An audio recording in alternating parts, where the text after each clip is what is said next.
কিয়ামতের দিন সর্বপ্রথম নামাজেরই হিসাব হবে। আউয়ালু মা ইউহাসাবু বিহিল আবদু ইয়াউমাল কিয়ামাতিস সালাহ। কিয়ামতের দিন আল্লাহ তাআলা সর্বপ্রথম নামাজের হিসাব নেবে। এখন আসুন, যে ব্যক্তি নেশা করার কারণে, মাদকাসক্ত হওয়ার কারণে নামাজ থেকে দূরে থাকলো, যে ব্যক্তি নেশা করার কারণে নামাজ পড়লো না, নামাজ থেকে দূরে থাকলো, নামাজের আরে ধারে গেল না, মসজিদের আশেপাশে গেল না, এখন কিয়ামতের দিন সর্বপ্রথমই নামাজের হিসাব নেওয়া হচ্ছে। এখন বলেন, এই ব্যক্তি নামাজের হিসাব দিতে পারবে কি পারবে না?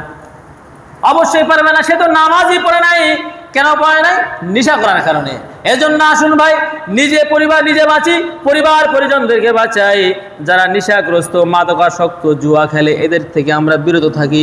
এবং যদি আমাদের পরিবার পরিজনদের মধ্যেও কেউ নেশাগ্রস্ত হয়, তাদেরকে বিরত রাখার চেষ্টা করি।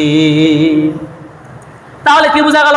আল্লাহ তাআলা বলতেছেন, ইন্নামা ইউরিদুশ শাইতানু আইয়ুকিয়া বাইনাকুমুল আদাওয়াতা ওয়াল বাগদা ফিল খামরি ওয়াল মাইসিরি ওয়া ইয়াসুদ্দাকুম আন যিকরিল্লাহি ওয়া আনিস সালাহ ফাহাল আনতুম মুনতাহুন।